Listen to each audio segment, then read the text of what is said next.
Like, why would you want to limit yourself to this one area, this one singular point in life and time?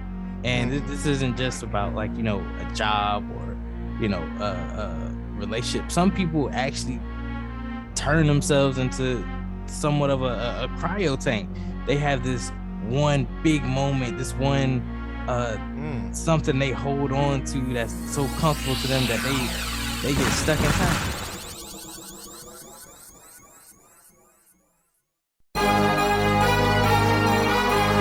What are you doing today that makes you better than the person you were yesterday? That is part of the Ascension brand. That is the motto, the heart of what we stand for. When I pass away, I want people to know. I want people to remember me. Not for the time that I've spent on this planet, but for the things that I have done to contribute to society. My mama raised a loser, but I broke the chains. I wasn't made to be a player. Welcome back to the Third Trunk Podcast with the elephant as always. Welcome. It is me, your boy Marcus Morton. Always here with me is the Aaron Mack. And we're here for another one. You know, we do this for you guys. So, you know, 4:16 in the morning. 4:16. Ooh. 4:16 in the morning. Writing early, but it's early. Just in case somebody thought we were playing when we said this. Just in case. I don't know. I don't know. Maybe y'all might understand by now, but you know, it is what it is, man. Should we like screenshot that, like share the screen just to show that for a second? I don't know, man. Like, I got you. I got just the in little case, remote, like just in case folks don't believe it, man. Yeah, like I could show you because like I don't think folks like. This is the lights off. This is lights off. Computers on them. This is what I'm working with. This is lights off. No. All right, so like I think because can I get that? Can I hit that? It ain't trying to do the thing. It ain't doing it. I mean, I can kind of make it out, but you can see a 4 right there. But regardless, yeah. Like I'm so accustomed to waking up at 4 o'clock in the morning that people, but like I don't even wake up by the alarm anymore. I was up at 3:47 this morning before the alarm, like 80% of the time. Like, you know, that little option before your alarm go off is like, do you want to dismiss this one for the day? Like 80% of the time I'm turning that joint off, bro. Like real talk. Like I'm so accustomed to getting up and writing and doing what I need to do this long, bro. Like it's only second nature right now. The only time that the alarm actually has to wake me up is when I go to bed late. Yeah. So that was for all the people who say they don't have time. I wouldn't have time either if I woke up at 8 o'clock every day. Just saying, bro. I'm just saying. Facts. Big facts. Oh man. All right. So with that, like once you get into like that routine, that structured routine, can't you say like doing anything else, or you know, it's a lot different from the first time you started doing it? What you mean? Like you ain't always started waking up at 4 o'clock, right? Yeah. You always just woke up at 4 o'clock. I mean, all right, so check this out. I saw the advantages of waking up early sometime after high school, right? Like okay. I've never been the type of person that was able to sleep until like after the sun come up. Like that's never been me. I grew up in the type of family where like if we take a road trip, we leave it at 2 o'clock in the morning because ain't nobody else on the road. And you know, you can get there without getting locked up in traffic for as long as you don't have to drive through Atlanta. You be all right. But like after going into the Army, right? And I'm not trying to say that going into the Army was what solidified it, but going into the Army helped me understand that you can get a lot more done if you're up during the right times of the day. Right. Like I don't have to be the sharpest tool in the shed. But if I'm a butter knife and I get to the spot before the saw get to the spot, and I knock the work out before the saw can even start cutting, then bruh, I done put myself in a good situation. I feel like and how do I make that more practical for somebody who didn't necessarily catch that reference, because that probably was too advanced. All right, so the term is always applied. The early bird gets the worm. Mm-hmm. So what does that mean? You got finches, little common bird. They come out and they grazing at 4:00 in the morning, which they don't. I think they usually come out sometime around when the sun comes up. But they come out early, and they're usually scratching at the grass before the sun come up. Reason being is because when the crows come out, it's a different story. Ooh. Know what I mean? So when the crows come out, the finches can't feed. So the finches got to feed before the big birds come out, because the finches ain't but so big. They the little tiny birds, they the little brown birds, about yay big, about the size of a quarter. Like, bruh, they gotta feed.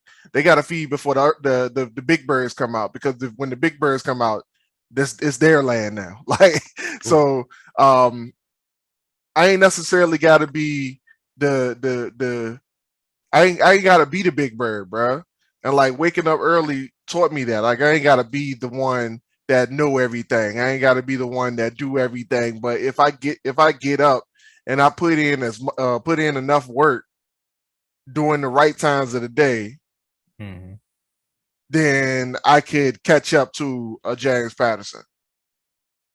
I could catch up to a J.K. Rowling. Know what I mean? So Okay. yeah. I like that. All right. So with that being said, how can we get people to follow that, to get into the mindset or get into the preparation of not necessarily getting up early, but taking smarter steps, even if it's new, even if it's something they used to know or used to do. How can we get them to do that? Just implement that. Just if you have to get up early, if you have to learn something before someone else comes through, and just swipe up that opportunity. Most people had to learn about time management first. Okay. And then after they learn about time management and what time management is, then we could go ahead and start talking about what it is that is going to put you into the next bracket as it pertains to your life. What I'm realizing is, like, if you don't have time management principles, and you don't necessarily know what it is that you want to do in life anyway, then it'd be kind of hard to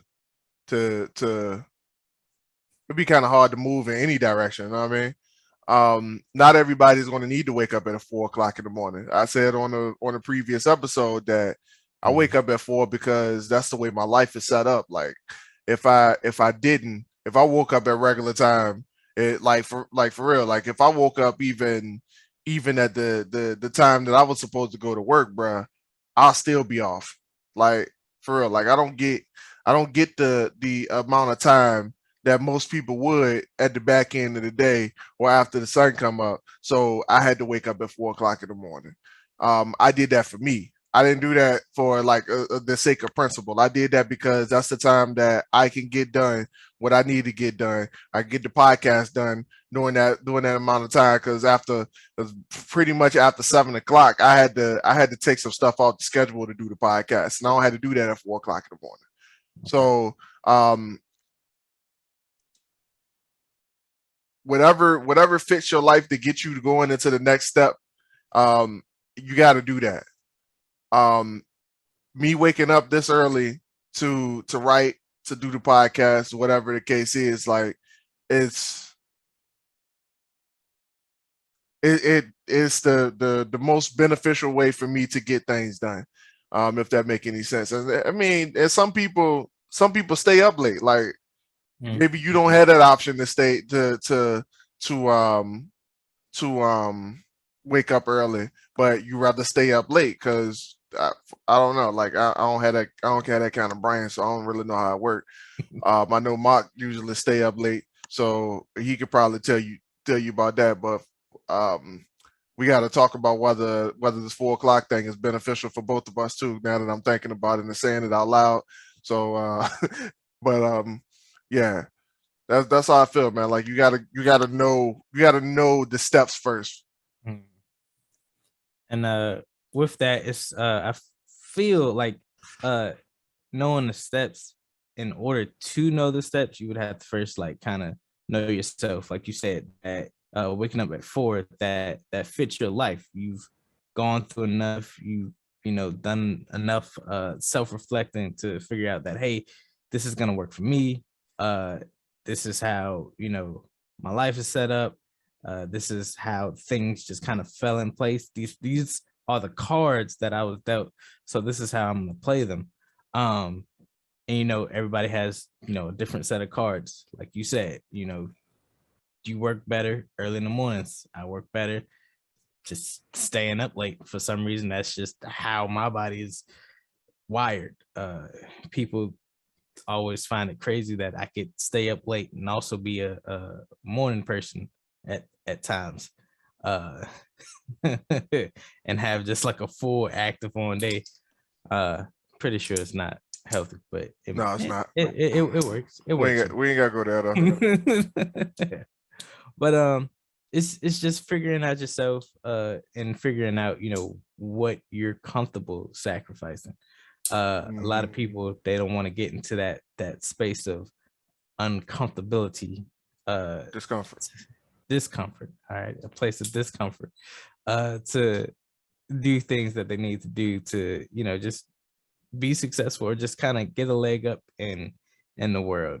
And some people are just perfectly fine just doing the regular degular, the regular 9 to 5, you know, being a stone dude off a gumball like we talked about before. They just perfectly fine with waking up, going to work, coming home, eating dinner, going to sleep, taking a shower, then waking back up, and then just repeating the cycle. I like that. I like that segue. I like the segue. So for whatever reason, man, people stay in this state of let me find out what it is I need to do to be comfortable. And they stay there. They don't necessarily move. They don't necessarily they don't try to out, like they don't try to be better than yesterday. Like that's just straight up. They don't follow the philosophy of better than yesterday. That's not a thing for them. So when you in that in that mind space, man,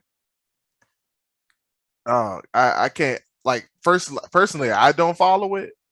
But when I see folks come into my space, man, and they ain't necessarily in that zone of let me it like they run from the they run from the uncomfortable feeling, man. Like the moment they start feeling it, they just like, I'm good. I'm good. I'm good. I pass on all that. So all right. And I'm not gonna say it's perfectly fine for people to be in that headspace, but like if not anything, if you're not gonna strive for something big, I mean, do something small. Like, you know, have some type of an excitement in your life. it's Right. because it just baffles me. Like, we got a guy at work, and I know a lot of times we, kind of stem on guys from work, but like They easy to talk about, bro. They like the they number they one are. prime. They like the prime example of things that you shouldn't do. This is true. Um, you know, we was talking, just chalking it up. We were talking about like out life outside of work, and I was like talking about goals. Can't really say aspirations, but just goals in general. And he was like, "Oh well, I don't have those." And I was just like, I know he wasn't joking, but he said it in a joking manner. But I'm just still just like, Yeah, why not bro. though? Like, why not? Just Yeah, bro. It's crazy. I'm just like, what? Where? Why are you like this? Like, what? Why do you not want anything for your life? Like, who does that? Like, they ain't got no plans. Like, when you talk to these guys, I know exactly who you talking about, bro. Because I was talking to his homie, bro, like about the same thing that we about to get into in this episode, bro. I was talking to his homie about that too, and I was like, yo, you said you got a skill, and Mhm. I've been around some people who need your skill, like, and they willing to pay it. Not only are they willing to pay it, like I met some people firsthand who was willing to teach a person like with your skill how to Mhm. start a business with your skill. Like, I don't Mhm. know too many people who like they just about to like take you under their wing for free now, no free of charge. And my man was just like, yeah, man, but I just don't want to do that. I'm like, but what do you want to do? I don't know, man. Bruh, come on, bro. You in your mid 20s, man. You ain't figured it out yet. You ain't never been to college. You ain't never you just been working in warehouses since you got out of high school, bro. I'm like, come on, dog. Like, y'all got to figure it out, man. You can't just let life do that to you, man. Like, I can't even imagine, dog. And my for real, that's why I said I'm jealous of those people, man. They I'm ain't got a care jealous, in the man. world. They ain't got a care in the world, Mark. They ain't got not one. Like, they can wake up at any time, bro. You know, if I get up and the sun already up, Mark, I feel guilty, man. I feel guilty, Right. bro. I'm like, yo, my kids though, and and the bad part about it, I ain't even got kids, bro. Y'all heard that, man? Like, y'all trying too hard to stay comfortable, Mhm. and that's really the biggest problem right there, man. Like, for real, it's uncomfortable not getting sleep when you're supposed to be getting sleep. I Yeah. promise you it is. I promise you it is. Meanwhile, I'm over here just still Yeah, I not getting feel it. sleep because I got things I got to do. Mhm. And I don't do it just for just so I can get on the podcast to say I don't to say I do it. We don't get on the podcast at 4:16 in the morning just to say that we get on the podcast at 4:16 in the morning to prove a point. After I'm done with this, I'm going to write. Mhm. And somewhere down the line, if I write, I'm going to make money for it. Look at Yep. that. But Ooh. I couldn't accomplish the writing part if I woke up at when the sun came up. Mhm. Mhm. Yep. Find your flow, man. Uh, even with that, I listened to something recently, and they were talking about uh, long story short, basically about like finding your structure, finding the foundation so you could uh just move forward. Cause like we talked about before, being just stagnant and just soaking in everything from your environment. It's just you're gonna stay in that environment. Even watching a show recently, uh, Bel Air. I don't know if you watched that, but No, just I like haven't. uh the whole story of, Mm-hmm. everybody know Fresh Prince of Bel Air. He was in West Philly. He gets sent out because he got into a little bit of trouble. Mm-hmm. And, you know, he had a friend, he had a homeboy back in Philly, whatever. So I ain't gonna try to spoil it for nobody, but long story short, uh his friend was basically calling him out. It's like, yo, you moved out here to Bel Air, you a sellout. But Will's like, yo, but I'm out here, doing things, making a name for myself, bringing West Philly to the world. And his homeboy was just basically like, That ain't enough, no, bro. no. He's like, West Philly is my world. Like West Philly is everything, but West Philly is only West Philly. Like, why would you want to limit yourself to this one area, this one singular point in life and time? And this isn't just about like a job or a relationship. Some people actually turn themselves into somewhat of a cryo tank. They have this one big moment, this one something they hold on to that's so comfortable to them that they get stuck in time. You still got old cats wearing like clothes from 80s and 70s and whatnot because they stuck in time. They don't want to get out of their comfort zone to try something new, to learn something new. uh it's crazy. It's like what puts you in that mindset that you can't evolve. All you get to it's like when it's time to evolve, you keep hitting the B button and canceling your evolution.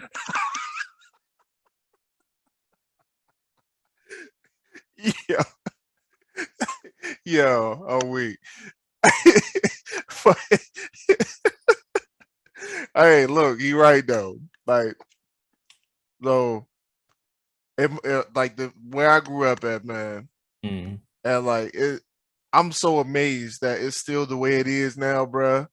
Because people Right. out here rapping whole neighborhoods, dog, that they don't own. They don't even look. How you in the neighborhood? Your parents been renting a house for like 18, 19 years. And Yo. you out here repping the neighborhood like you own the block. You out here fighting for the neighborhood. You out here dying for the neighborhood, and you don't own that one piece of property in the neighborhood, bro. How does that even work?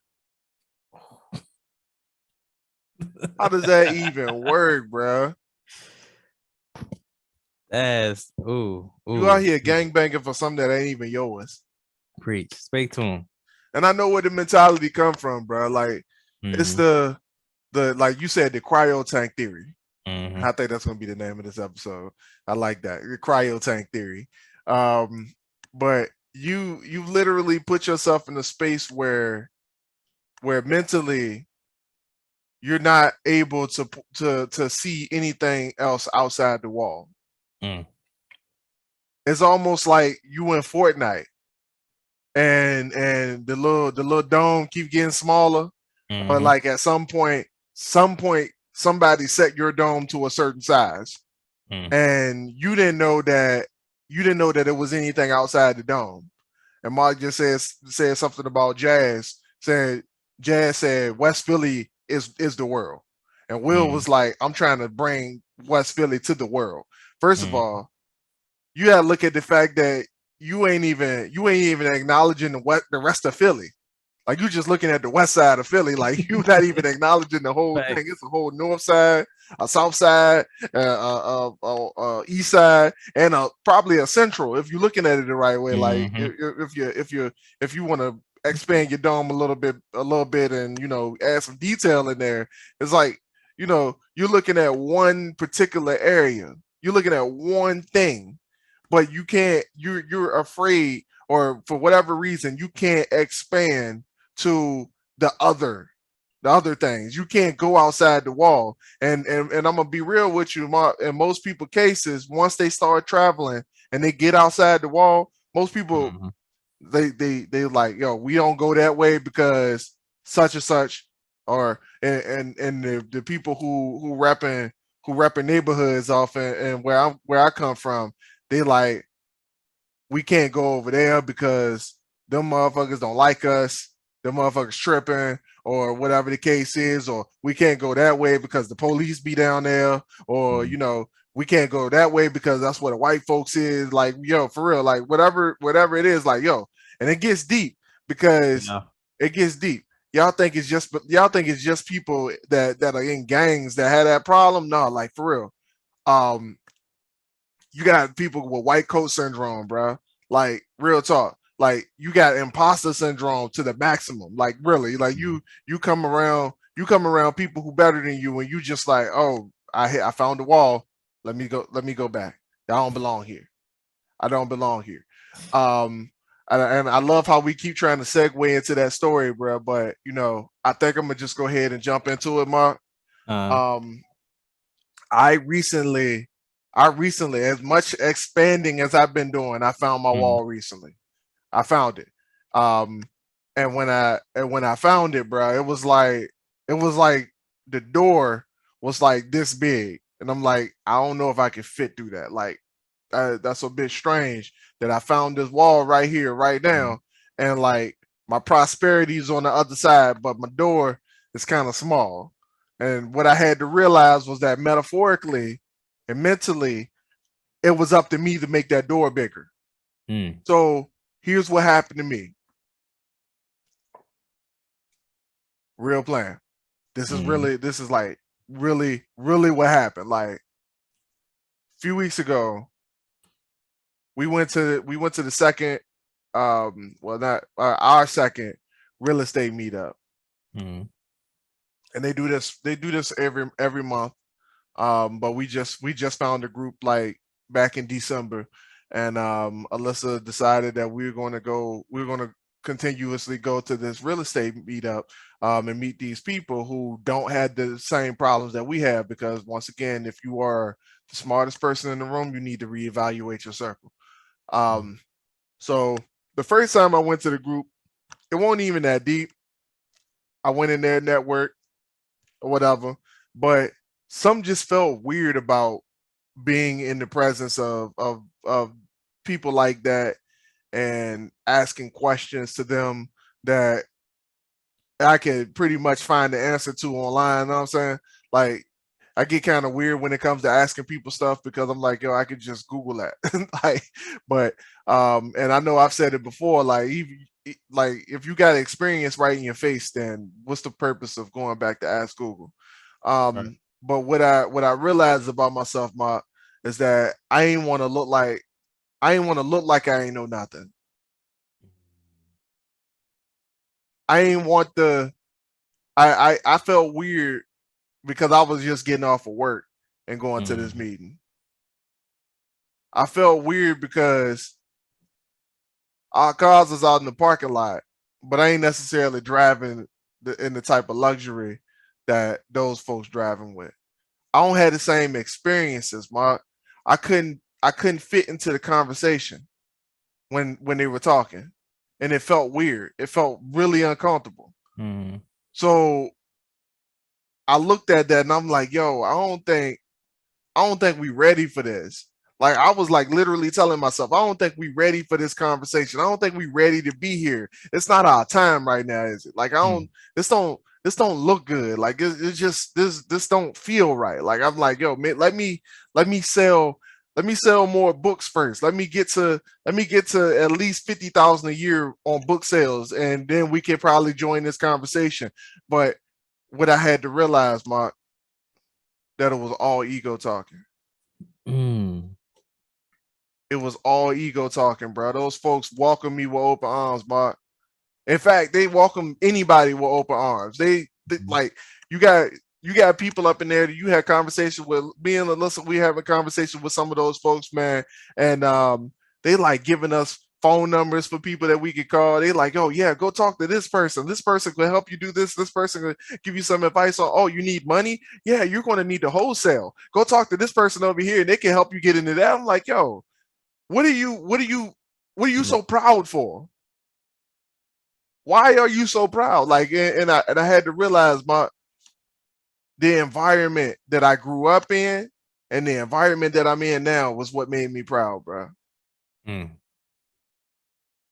what do I mean by that? some of y'all my coworkers, right? And we talk about white coat syndrome. And what is white coat syndrome, by the way? You know what that is, right? I don't know. I was just about to ask you to White coat syndrome is tell the people. is as follows. Mm-hmm. You are you, and when anytime somebody in a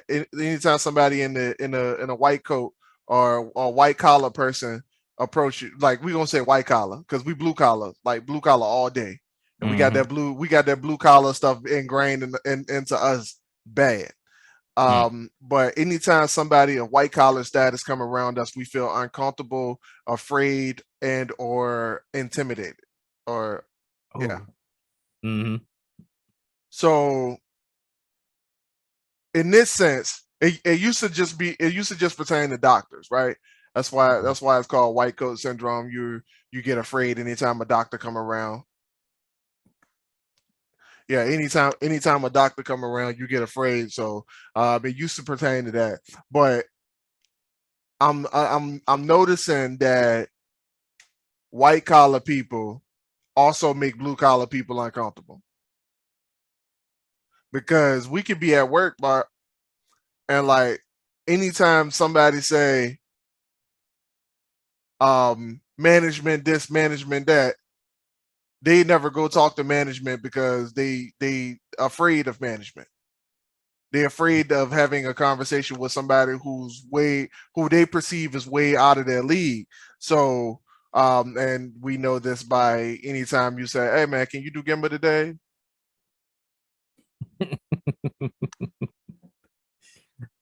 Not even that.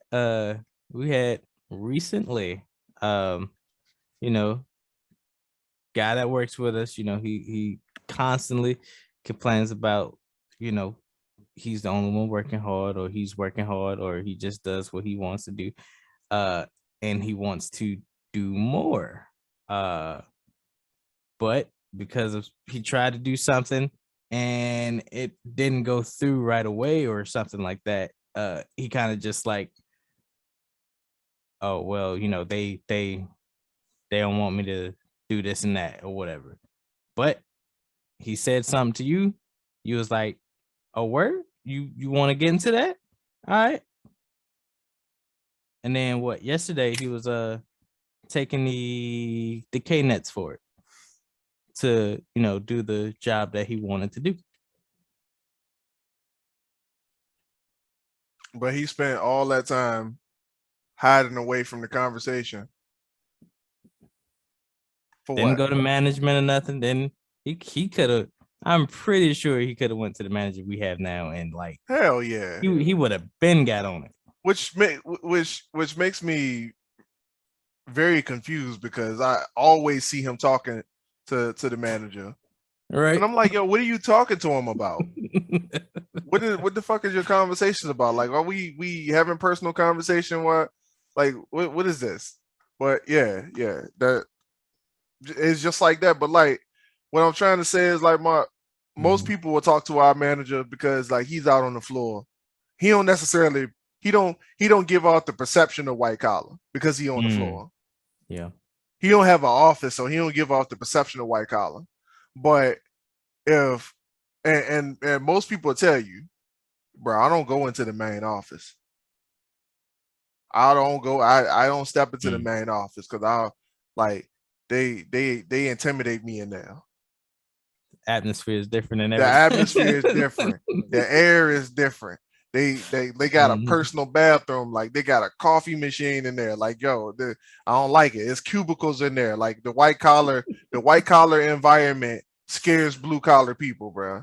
Like just being real. Like, so when I got around those people, bro, like you talking folks that don't got jobs, bro. Like straight up, they ain't got no jobs. They looking like, and they got networks. We hardly have a network. Like for real, my only network is people who work with us. Like for real, like I know people, but like I don't necessarily got people that could help me out in real estate. You know what I'm saying? So when they start talking the white collar lingo, my little blue collar self is over here shrinking. But what really played the difference clear as day, right? You know Alyssa's position where we work at. She's also one of the white collar people, so she felt right at home. Come on. Yeah, ain't that deep? Like her, the way like her position where we work at, she's constantly talking to the white collar people. She fits in with the white collar people because of what her position is. Like, even though we are the same rank, her position is so much different than mine that she is like in the pit all the time with the white collar folks. And she's snapping at their heels. She like thonking them on top of the head whenever they try to get out of line. Like, her job is to keep them in line on most cases on a training perspective in the building. But like, Mark, I'm on the dock. I don't get like, only time I get accustomed, only time I get around the white collar people is on Tuesday. And the only thing I'm hearing in my environment is how those people suck, how we got to stay away from those people, how those people never do what we need them to do. And every time they come around, we're afraid because they're gonna pick us apart. They're gonna pick out something that we did wrong. They're gonna look at what's going on around in the environment, and they're gonna pretty much make an example of somebody. Or like, even my manager, bruh. My manager don't even like when they come around, bruh. Like, it's crazy. So and I coming from that environment, and bro, like, me and Alyssa, we went into this spot, bro, and like, for whatever reason, I was just like, yo, I don't feel comfortable. I don't feel comfortable. This don't feel right. Like, something ain't right about this. And she walk up in that joint. She's just like, hi everybody, I'm Alyssa, blah blah blah blah blah blah. Like, she's having like full blown conversation with these people, and I'm like, what the fuck is happening here? And I had to understand that it's been a long time since I did what I was supposed to do on a white collar perspective, on a networking perspective, on a getting off of your own planet kind of perspective. It's been a long time since I did that, and I think it's mostly due to me writing, that I don't necessarily need to get out and network when I'm writing. But yeah, that's what I learned about myself, man. But after I figured it out, like, I figured it out on the way there, man, and I was just like, you know what? It's all in my head. It's all in my head. Now that the whole, literally the whole situation about your job and your department and Alyssa's job and her department, even breaking that down to just like the layout of our building basically explains all that and what it means to get uncomfortable, to just be in that headspace where you can walk up to almost anybody, no matter the rank or no matter their, standing, and just like have a conversation with them. Right. She's in the front of the building. She's right next to those people. So she has to do that constantly. We are all the way in the back. The back is our little huddle, our little comfort zone, our little safe space. And then, when anyone of higher than our manager comes back there, we're like, oh, why are they back here? We all the way in the back. Something happened, so they gotta, come back here and fix it or something. They're gonna be watching us. It's like, when they get back there, everybody is tense because we don't really see them on a regular basis. Like you said, normally we only see them every Tuesday, and that is one of the reasons why, like, the conversation we tried to have just about regular stuff got interrupted, just got blindsided by two people because they were, just management here. We gotta go hide, but we still want to not do what we're supposed to do. But nah, don't breeze past that. Don't breeze past that. What? One of the dudes literally said, that the reason he was over there is because management was there. And I'm just like, bro, all you had to do is just stay in your door, really. Just like you making it seem worse than what it is now because you're over here doing what you're not supposed to do. But if his doors get backed up and management see that, what do you think? What do he think is going to happen? I don't know. I don't know. Uh, I'm so confused. Exactly. So people just like don't be afraid to be put in uncomfortable situations. Um, like you said, talking to management, talking to someone higher than you, take it as a learning experience. Like you need that. Like instead of trying to search everything through Google and reading, some people just don't learn that way. Some people need that personal interaction, that personal experience of someone else to kind of give them a grasp on things. Like Google's not going to give you the example with a story, with a heartfelt experience behind it. Yeah, Google's well, gonna be there it like, is. I was wondering if you were gonna go there because I didn't want to have to interrupt you, but I end up interrupting you anyway, so it don't even matter. no, you could, but yeah, Google's not gonna give you that heartfelt experience, that It's not personable. spark. Yeah, it's gonna give you a couple of links. It's gonna give you maybe a video or two. It's gonna tell you. It's gonna give you the answer. Some people that are in white collar, they'll do this thing that shout out to Herb. He'll give you he'll give you a piece of it, right, and then let you figure out the rest. Mm-hmm. And then that's gonna stick with you a lot longer than you just looking up the answer. And then you start catastrophizing because Google's gonna give you this big picture, and all you really need to spark that Zoom goal, in a little that bit. group, just a little bit. Just take your fingers and just pinch just a little bit. Just focus on that one thing, and then let the rest just pan out. Yeah, yeah, man. Oh man, cause like for real, everything that those people said in that room, bro, we had already found out by Google. And here's the danger, right? Here's the danger, and I know this because at that moment I experienced this. Here's the danger.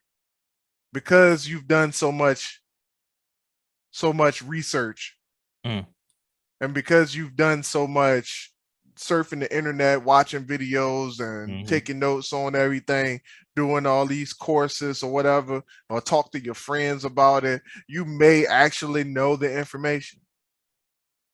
You may actually know the information, but if you've never connected yourself with people who are familiar with the execution part, then you get around the people who have already executed on it and you don't feel comfortable. You get imposter syndrome because you've never done it. So when you go around the people who've done it, you don't feel like you don't feel like you belong, Mark. So you walk away, you step away because I already know it. So I don't need to be around them because it makes me uncomfortable. So let me step away until I go do it. And I may need, you might actually go do it. Maybe. But there's some things that you could learn from somebody who's already done it. All right. There's some execution things that you may not know because you just got your answers on Google. There's some people you may need to network with, some people that you may need to connect with, that the person, had you just hung around with the person who's actually done it already, you could have already got those connections. And you could leave yourself in a position of of stepping away from people who can help you achieve what you're trying to get to. But because you feel like you got imposter syndrome, you walk away. Mark, I'm gonna be real with you. Alyssa and I have been researching real estate since we got together. Okay. We just going to a real estate meetup. This real estate meetup has been happening since 2013. Come on. Had we start going to this real estate meetup beforehand, like when we first got together, I'm pretty sure I would have been in a lot better off situation than I am now, bro. Come on. Because you get analysis paralysis, bro. Mm-hmm. Like you do so much research on the thing that you're trying to do that and you feel like you don't need to get out and actually find people who already do it. It's like you're like, all right, yeah, I can get all my answers from Google. I can like, bro, you got to find an accountability group, man. You got to find somebody that's going that knows the stuff, or a group of people who knows the stuff enough to keep you in the conversation. Especially if it's something that you don't do on a normal basis, man. Like for real. Me as a writer, it's easy to be like, yo, I don't need nobody else to write. Like I can write my stuff, and I mean, I'm good on that. Like I don't have to be a part of anything. I don't have to be a part of no community, because those communities, they're not going to help me finish writing these books. It's easy to say that. And the reason I'm telling you that it's easy to say that, because I found myself doing it at most times. Like for real, like I'm just like, yo, put your head down, keep on writing. But these groups, like I can make a mistake. I can say I'm going to do something, and somebody in the group would just be like, hey, oh, I did that, and here's what happened. You might want to change up your strategy a little bit. Mm-hmm. It's simple, bro. It's like, why not want to learn from other people, to not Not to reinvent the just wheel. basically, yes, learn from other people's mistakes. That's um the whole reason of learning. Basically, we do the research to the point where we know it, we understand it. Now we can take what we've learned and influence someone else, so they can come up a lot faster, and then figure out problems down the line that we couldn't figure out, or that we don't have time to figure out. Why not shorten the journey for someone else after you done, you know, went on this journey through the Sahara Desert or whatever? Why not make a map to show where the shade spots are, where the oases are, or whatever? Why not make it easier for people coming behind you? Right. And shout out to Mr. Francis. I've been speaking with him a lot lately. Yeah. And he's just been like just dumping knowledge, and he's just like, I learn these things to teach to young Black people, to just have them live healthier lives, because we're not gonna get the nutrients from like foods in stores, or just like this stuff isn't going to be on the internet for us. This is just stuff Black people have to figure out on their own, or just people in general figure out on their own. Like you ain't gonna be able to go on Google and find like, all right, what's the correct way to detangle locks, nourish locks, or anything like that. It's real weird. But why not be like Mr. Francis? Why not learn something, learn from his experience, and instead of keeping that to himself and staying on his own planet, he's trying to get on other people's planets to better their planets, so they can continue the cycle and just pass it along. Why isn't that a favorable mentality to have? Why is everyone always just on me? Oh, because this happened to me, I'm not gonna help others, or just what is that? Eco. Blue collar. Blue collar is a place that's famous for people in survival mode. Mm-hmm. And it's the reason why we don't network, or why we don't see networking as a big thing, is because we're always stuck on survival. We got to take what we can get for our own family and ourselves, and keep everything that we can. You were talking about the movie one time about them dropping the food into the prison. Like, it's all about survival for them. Oh. What's the name of that movie again? The Platform. The Platform. Yeah, we still ain't watched that joint yet, but yeah, like I get the concept, bro. Like you just in survival mode, and that's why you don't go out and share the wealth of knowledge. Like you don't want to help somebody else because you're afraid that if you help somebody else, then it's going to put you in a worse situation.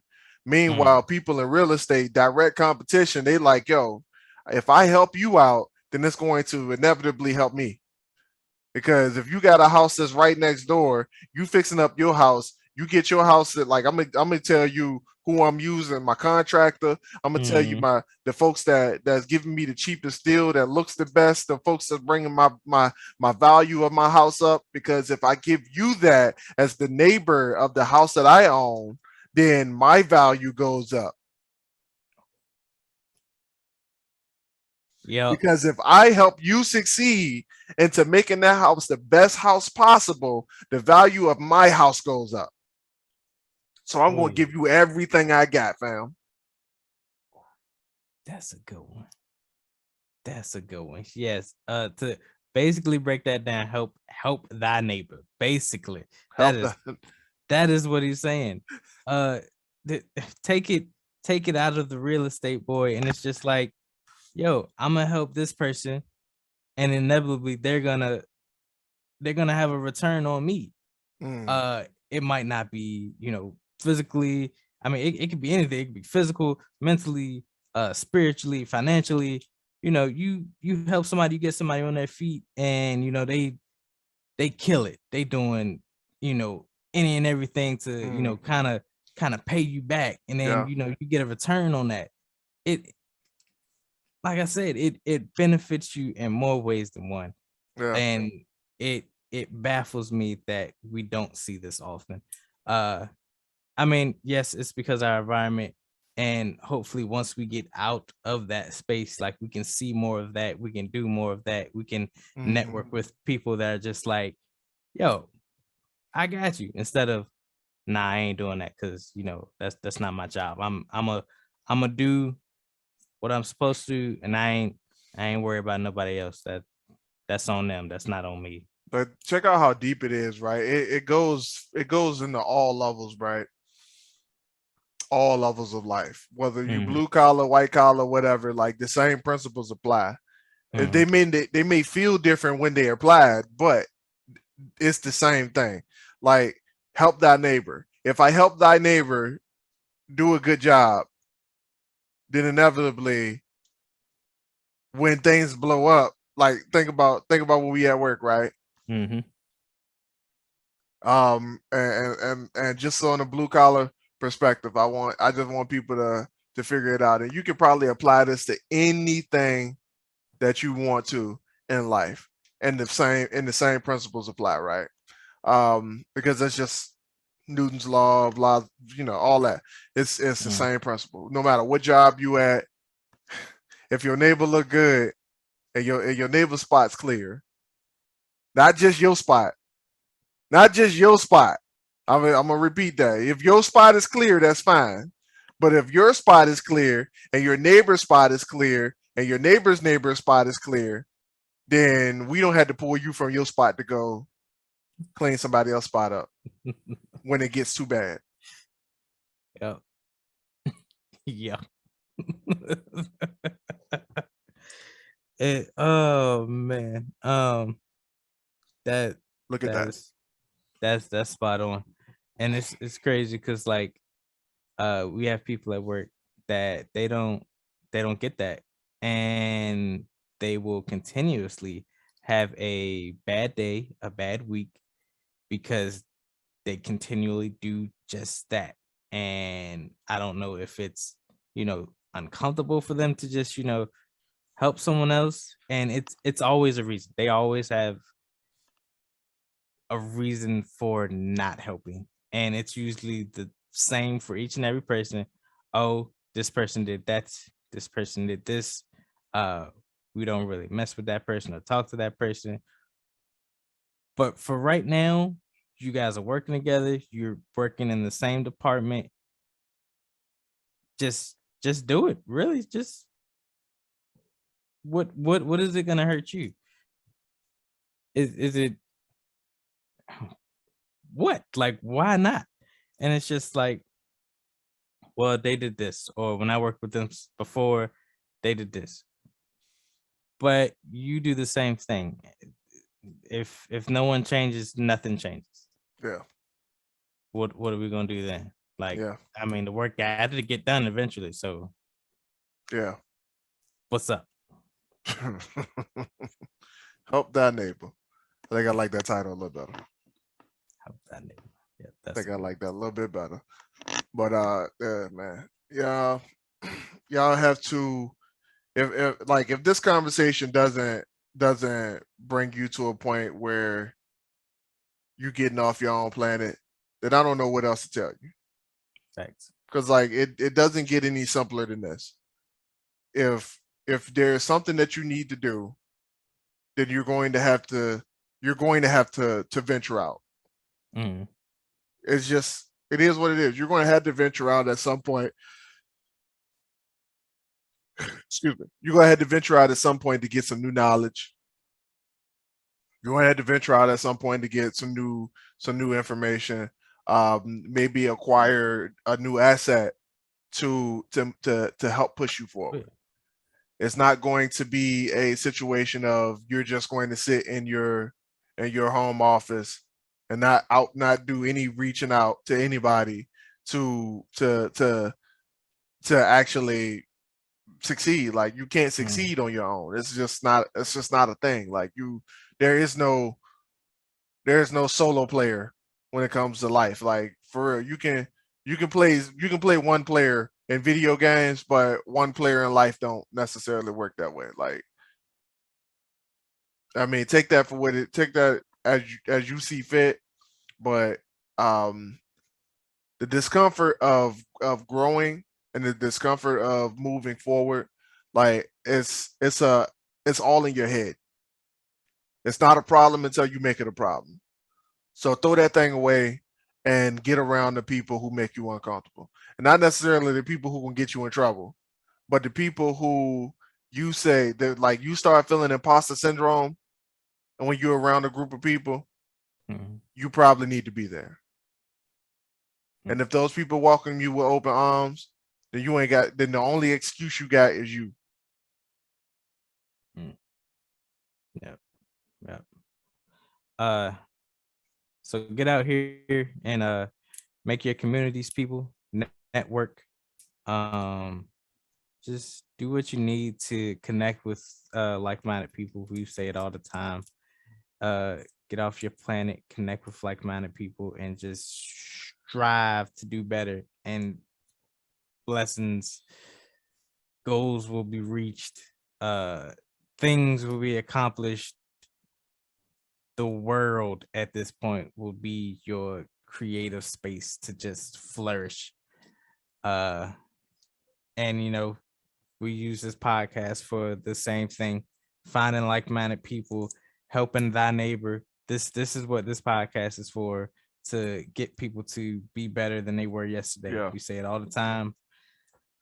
We try to have those hard conversations to kind of get you guys in the mindset to be okay with being uncomfortable, not knowing, being in the right mindset and being okay with not knowing, so you can get out there to speak with someone to know and just to flourish. That's all we want. If you don't get anything from this episode or any of the other episodes, just understand that it's okay. It's okay not to know.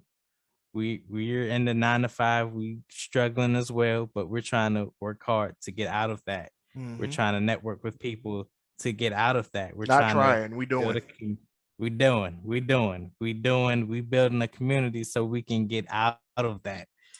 So like, follow, share the content that we have, go to our websites, follow our links, just connect and stay with us, on our journey, so we can, leave y'all the breadcrumbs so y'all can follow us and get your own journey started or whatnot. So yeah, any announcements, anything coming up? We one step closer to finishing our garage. I've been working on that all damn week. Apparently I gotta hang drywall today, so that's gonna be a fun thing to do. Sounds fun. I'm not excited about. Oh damn, why I keep yawning? Yeah, I'm not excited about that at all, man. It's the drywall is really heavy and really bulky, and yeah, we had to rent the truck yesterday, and I got called out for not filling it up, which was weird because it was still full when I bought it back. So I don't know. I don't know. Yeah, it's strange. My dude just was really upset. Like he really had his knickers in a bunch yesterday when I bought that truck back on full. So I don't know. But yeah, man. Looking to get that our first creative space. Our first creative space off the ground. We got a few things that I gotta accomplish in the garage before we make that a possibility. So hopefully we'll get that through tonight. As well as finishing a few chapters of Outer World Resolution. Outer World Resolution.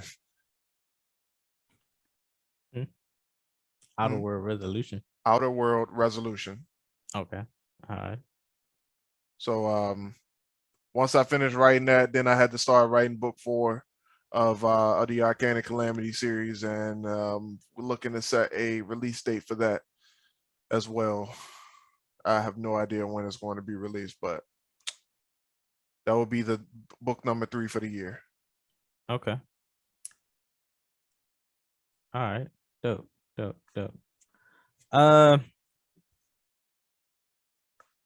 So I've been making a list of everything that Morton's Castle has to offer, and after getting the list together, today we are gonna start knocking those things out. There will be content for Midnight Merc and Morton's Castle coming out this month for sure. So stay tuned for that. I will let y'all know when I'm posting and when I'm streaming and whatnot. But that has been it for us. This has been the Dirty Trunk Podcast, where the elephant is always welcome. It is me, your boy Marcus Morton. Always here with me is the Aaron Mack. And please do not forget that those who shy away from the elephant in the room are doomed to be crushed by the weight of it. This has been the Dirty Trunk Podcast, and we love you guys. Peace. Love you guys.